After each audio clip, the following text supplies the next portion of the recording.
बच्चों आपका जो 5th चैप्टर है वो है फ्रैक्शंस। फ्रैक्शन यानी कि न्यूमरेटर डिवाइड बाय डेनोमिनेटर, यानी कि न्यूमरेटर और डेनोमिनेटर से मिलकर जो बनता है वो होता है आपका फ्रैक्शन। ठीक है, अब देखिए न्यूमरेटर क्या होता है। न्यूमरेटर होता है पहले तो ये देखिए कि फ्रैक्शन को हम किस तरह से लिख सकते हैं। फ्रैक्शन को हम लिख सकते हैं a बाई बी की फॉर्म में। ठीक है, ये होता है फ्रैक्शन।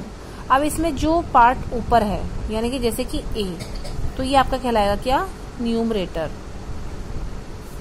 जो पार्ट नीचे है डिवाइड में वो होता है आपका डेनोमिनेटर। ठीक है, आपको बस ये जानना जरूरी है कि न्यूमरेटर और डेनोमिनेटर क्या होते हैं। न्यूमरेटर और डेनोमिनेटर से मिलके फ्रैक्शन बनता है। ठीक है, अब देखिए आपकी जो एक्सरसाइज है उसमें दिया है right the fraction representing the shaded portion, यानी कि हमें फ्रैक्शन की फॉर्म में लिखना है। फ्रैक्शन समझ गए आप किस फॉर्म में हो गया है, वो a बाई बी की फॉर्म में। ठीक है, और जो हमारा शेडेड पोर्शन है हमें उसका बताना है। तो शेडेड पोर्शन क्या है इसमें, पहले तो देखो डेनोमिनेटर इसका क्या बनेगा, जो टोटल पार्ट है, जैसे 1 2 3 4 5 6 7 8 9 10। ठीक है, तो डेनोमिनेटर क्या बना हमारा इसका 10, और उसमें जो शेडेड पार्ट है वो कितना हुआ 1 2 3 4 5 6, यानी कि 6/10। ये आपका हो गया फ्रैक्शन की फॉर्म में। ठीक है, अगर आप ये सॉल्व होता है तो आप इसे सॉल्व भी कर सकते हो। वैसे इसको सॉल्व करने की जरूरत नहीं है क्योंकि हमसे यही पूछा गया है कि इसमें शेडेड पोर्शन क्या है। ठीक है, इसी तरह से जो दूसरा है बी पार्ट, वो भी देखिए, इसमें भी हमें यही बताना है। तो पहले हम टोटल ट्राइंगल कितने हैं इसमें वो काउंट करेंगे, 1 2 3 4 5 6 7 8 9। टोटल जो पार्ट है हमारे वो कितने हैं आपके 9 है। तो यानी कि हमारा जो डेनोमिनेटर बनेगा वो बनेगा 9। अब है हमारे शेडेड पार्ट। शेडेड पार्ट कितने हैं 1 2 3 एंड 4। तो ये जो 4 पार्ट है वो हो गया आपका न्यूमरेटर, और ये कहलाएगा हमारा क्या, फ्रैक्शन। इसी तरह से क्वेश्चन नंबर 2 है right down the fraction in which. हमें फ्रैक्शन की फॉर्म में लिखना है जिसमें कि न्यूमरेटर हमें 2 दिया गया है और डेनोमिनेटर 7 दिया गया है। तो आपको पता है न्यूमरेटर ये कैसे लिखा था, फ्रैक्शन क्या होता है, fraction equals to numerator numerator divide by denominator. जो मैंने अभी आपको ये बताया था, फ्रैक्शन इक्वल्स टू क्या होता है, न्यूमरेटर डिवाइड बाई डेनोमिनेटर। तो इसमें हमारा न्यूमरेटर क्या दिया हुआ है, न्यूमरेटर है हमारा 2 और डेनोमिनेटर क्या दिया है हमारा 7। तो ये हमारा क्या हो जाएगा, फ्रैक्शन की फॉर्म में हो जाएगा। ये क्वेश्चन नंबर 2 का ए। ठीक है, यही हमारा आंसर हो जाएगा। इसी तरह से इसका बी पार्ट जो है उसमें भी हमें यही दिया गया है, न्यूमरेटर 2 है लेकिन डेनोमिनेटर क्या है 9 है। तो न्यूमरेटर डिवाइड बाय डेनोमिनेटर यानी 2/9, ये आंसर है। ठीक है, इसी तरह से आपको सारे करने हैं, बहुत इजी एक्सरसाइज है ये आपकी। अब है right down the numerator and the denominator of each of the fraction given below. ठीक है, आपको इसमें क्या करना है, हमें एक फ्रैक्शन की फॉर्म में दिया हुआ है, उसमें से हमें न्यूमरेटर बताना है और डेनोमिनेटर बताना है। न्यूमरेटर आपको पता है क्या, कौन सा पार्ट होता है, न्यूमरेटर हमारा ये ऊपर वाला पार्ट होता है। ठीक है, और डेनोमिनेटर ये वाला पार्ट। तो हमारा न्यूमरेटर क्या होगा, न्यूमरेटर होगा हमारा 4 और डेनोमिनेटर क्या हो जाएगा हमारा 9। सेम ऐसे ही न्यूमरेटर 6 और डेनोमिनेटर 11, न्यूमरेटर 8 डेनोमिनेटर 15। तो हमें यही लिखना है कि न्यूमरेटर हमारा क्या है 8 है और डेनोमिनेटर क्या है 15 है। अब हमसे पूछा गया what fraction of a day is 11 hours, यानी कि एक दिन का जो 11 घंटे हो गया वो हमारा कितना फ्रैक्शन होगा। ठीक है, तो देखो टोटल कितने आवर होते हैं हमारे दिन में, वो होते हैं 24 आवर। तो वो होगा हमारा डेनोमिनेटर, और जो ये हमसे पूछा गया है 11 आवर। ठीक है, ये आपका क्या कहलाएगा, न्यूमरेटर। तो देखो total hour in a day equals to 24, यानी कि 24 आवर होते हैं हमारे एक दिन में, और हमसे पूछा गया है जो 11 आवर है इसमें, तो उनका फ्रैक्शन पूछा है। तो क्या फ्रैक्शन होगा हमारा दिन का, तो देखो टोटल जो होता है ना, टोटल नंबर जो भी होता है वो जाता है आपका डेनोमिनेटर की फॉर्म में, और जो हमसे पूछा गया है वो जाएगा न्यूमरेटर की जगह पर। ठीक है, तो 11/24 ये आपका आंसर आएगा। अब इसमें देखिए colour the part according to the fraction given. हमें इसमें पार्ट्स को कलर करना है। 5/8। तो 5/8 का मतलब क्या हुआ, इसके जो टोटल पार्ट होंगे वो टोटल ये जो 8 है वो टोटल पार्ट होगा 1 2 3 4 5 6 7 8, यानी कि टोटल क्या है इसमें 8 पार्ट है, और उसका जो 5th पार्ट है, जो 5 पार्ट है वो हमें शेड करना है ना। तो आप कोई से भी कर दो, चाहे ये कोई सा भी कर दो, 5 पार्ट शेड। इसी तरह से 2/6 में ऐसे शेड करना है, इसी तरह से 9/25 में शेड करना है। अब कुछ हमारे फ्रैक्शंस के टाइप्स होते हैं, ठीक है, वो देखिए क्या क्या होते हैं। ये है आपके टाइप्स ऑफ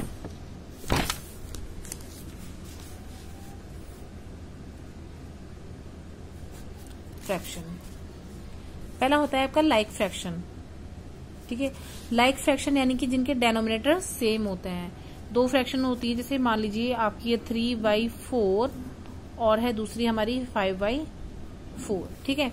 तो इसमें हमारा क्या है, ये हमारा डेनोमिनेटर जो है वो दोनों के दोनों क्या है, सेम है, यानी कि ये भी 4 है ये भी 4 है, तो ये हमारे होंगे लाइक फ्रैक्शन। इसी तरह से अनलाइक फ्रैक्शन। तो अनलाइक फ्रैक्शन में क्या होता है, उसमें हमारे डिफरेंट डेनोमिनेटर होते हैं, ठीक है। ऊपर कुछ होगा, नीचे कुछ होगा, न्यूमरेटर अलग होगा, डेनोमिनेटर अलग होगा।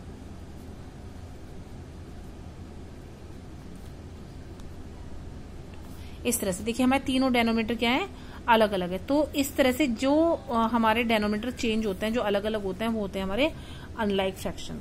नेक्स्ट है हमारा प्रॉपर फ्रैक्शन। प्रॉपर फ्रैक्शन क्या होते हैं, इसमें जो हमारा न्यूमरेटर होता है वो छोटा होता है और डेनोमिनेटर बड़ा होता है। न्यूमरेटर क्या होता है आपका, छोटा होता है और डेनोमिनेटर बड़ा होता है। जैसे कि हमारा क्या है 5/8 है, ठीक है। तो इसमें जो हमारा न्यूमरेटर है वो तो छोटा ही है ना, किससे, डेनोमिनेटर से। डेनोमिनेटर हमारे इसमें 8 है, तो वो क्या है, डेनोमिनेटर से हमारा छोटा है। कोई सा ही फ्रैक्शन हो उसमें यही रहेगा, ठीक है। ये देखिए हमारा डेनोमिनेटर कितना है, 7 है, यानी कि ये तो बड़ा है और जो हमारा न्यूमरेटर है वो छोटा है। तो जिनका न्यूमरेटर छोटा होता है डेनोमिनेटर से, वो होते हैं आपके प्रॉपर फ्रैक्शन, ठीक है। अब है आपका इम्प्रॉपर फ्रैक्शन। तो इम्प्रॉपर फ्रैक्शन में क्या होता है, जो आपका न्यूमरेटर है इसका, सॉरी, प्रॉपर फ्रैक्शन का जस्ट अपोजिट होता है। न्यूमरेटर जो होता है हमारा वो बड़ा होता है, किससे, डेनोमिनेटर से, या फिर न्यूमरेटर और डेनोमिनेटर बराबर भी हो सकते हैं, ठीक है। जैसे कि हमारा है एक, ले लेते हैं हम 15/7। तो इसमें देखिए जो हमारा न्यूमरेटर है वो है 15, जो डेनोमिनेटर है वो है 7, और इसके अकॉर्डिंग, रूल के अकॉर्डिंग क्या है कि न्यूमरेटर हमारा क्या होगा, बड़ा होगा नीचे वाले से, डेनोमिनेटर से। तो वही चीज है, हमारा जो न्यूमरेटर है वो बड़ा है और डेनोमिनेटर हमारा छोटा है, ठीक है। एक और देखिए, जैसे एग्जाम्पल है आपका 8/3। तो इसमें भी हमारा क्या है, डेनोमिनेटर छोटा है, न्यूमरेटर बड़ा है, तो ये कैसा फ्रैक्शन होगा आपका, इम्प्रॉपर फ्रैक्शन होगा। एक होता है आपका मिक्स फ्रैक्शन, ठीक है।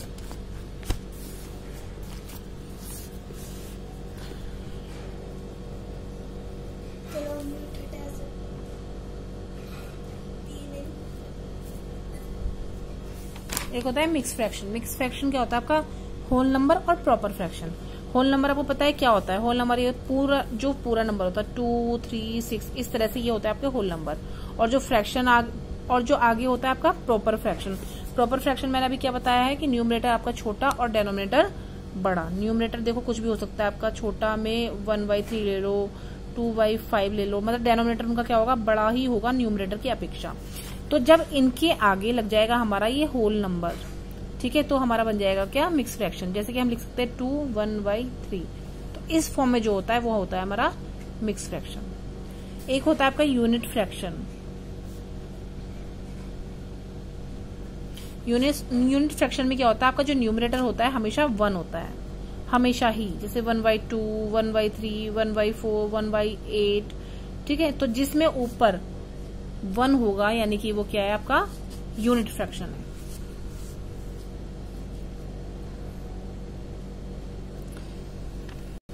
एक्सरसाइज आपकी 5.2। इसमें आपका जो दिए है हमें फ्रैक्शन, वो हमें नंबर लाइन पे ड्रॉ करना है, ठीक है। तो नंबर लाइन के लिए आपका जो पार्ट है डेनोमिनेटर, पहले हमें वहां तक मार्क करना है, और उसके बाद उसमें क्या चीज हमें करना है, 3/5 को ड्रॉ करना है, ठीक है। ये मैंने अभी आपको पीछे ही बताया था, और मैंने आपको जो सॉल्यूशंस भेजे हैं उसमें भी है, तो आप देखिएगा। अब है नेक्स्ट आपका right the appropriate number in the box, कि हमें जो सही नंबर है वो बॉक्स में फिल करना है। अब देखिए हम 5 में कितने की मल्टीप्लाई करें जो हमारा 35 आ जाएगी, यानी कि 5 7 जो 35 होता है, तो हमने इसमें क्या किया है 7 की मल्टीप्लाई की है। ठीक है, अब फ्रैक्शंस में क्या होता है, आप जितने नंबर के नीचे मल्टीप्लाई करोगे उतने की ही आपको ऊपर भी करनी होती है। ठीक है, अगर हमने नीचे 7 की है तो ऊपर भी हमें 7 की ही मल्टीप्लाई करनी होगी। तो 7 8 जा कितना होता है 56, तो आपका आंसर आएगा इसमें 56 divide by 35। Same he pattern है। अब आप ये देखिए हम 8 में कितने की मल्टीप्लाई करें जो 64 हो जाए, यानी कि अगर हम 8 में 8 की ही मल्टीप्लाई करेंगे तो 64 हो जाएगा। तो अगर हम 8 की ऊपर मल्टीप्लाई कर रहे हैं तो इट मीन्स हमें 8 की ही नीचे भी मल्टीप्लाई करनी होगी। और 9 8 जा कितना होता है 72, तो वो आ जाएगा आपका 72। तो ये सारे पार्ट इसी तरह से करने हैं आपको। अब है आपका कन्वर्ट करना है इम्प्रॉपर फ्रैक्शन में। ठीक है, तो ये देखिए नॉर्मल मिक्स फ्रैक्शन है और इसको हमें क्या करना है इम्प्रॉपर फ्रैक्शन में बनाना है। तो इसका एक फॉर्मूला होता है, ये आपको फेयर कॉपी में भी लिखना है। इसका होता है whole number multiplied denominator plus numerator divide by denominator. ठीक है, हमें इसके अकॉर्डिंग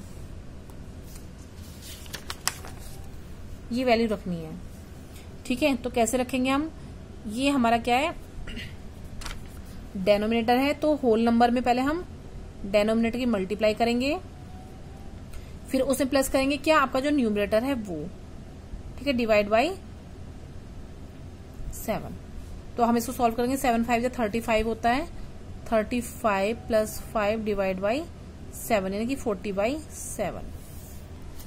क्वेश्चन नंबर 4 है आपका convert the following into A mix fraction, यानी कि आपको मिक्स फ्रैक्शन बनाना है। तो मिक्स फ्रैक्शन बनाने के लिए हम क्या करते हैं, जो भी हमें नंबर दिया गया है उसको हम डेनोमिनेटर से न्यूमरेटर को डिवाइड करते हैं। जैसे हमें दिया है 15 डिवाइड बाई 7, तो हमें इसको मिक्स में बनाना है, तो हम 7 से 15 को डिवाइड करके देखेंगे। 7 2 जा 14, ये 1 आपका क्या हो गया रिमाइंडर। ठीक है, 7 2 जा 14, 5 में से 4 गया 1, 1 में से 1 गया कुछ नहीं आएगा यहाँ पे 0। ठीक है, और ये जो हमारा बच गया है, तो हमें ये नहीं कि हमें पॉइंट में कर देना, नहीं, फ्रैक्शन में पॉइंट में नहीं लिखना होता है। तो जो हमारा ये 1 बचा है वो आपका रिमाइंडर होगा। ठीक है, जिस चीज से हम डिवाइड कर रहे हैं, है ना, जिस नंबर से हम डिवाइड कर रहे हैं वो कहलाता है आपका डिवाइजर। और जो हमारा यहाँ पर आ रहा है भागफल आ रहा है जिससे हम डिवाइड कर रहे हैं, और डिवाइड करने के बाद जो हमारा मेन आंसर आ रहा है वो होता है आपका कोशेंट। ठीक है, तो मिक्स फ्रैक्शन में चेंज करने के लिए आपका फॉर्मूला होता है QR/D, यानी कि quotient multiply reminder multiply divide by divisor. अभी हम यहीं तक समझेंगे, उसके बाद जो आपकी 5.2 एंड 5.3 मतलब 5.2 का जो हाफ पार्ट बच रहा है वो हम नेक्स्ट क्लास में समझेंगे। ठीक है, और उसके साथ साथ 5.3 भी समझेंगे।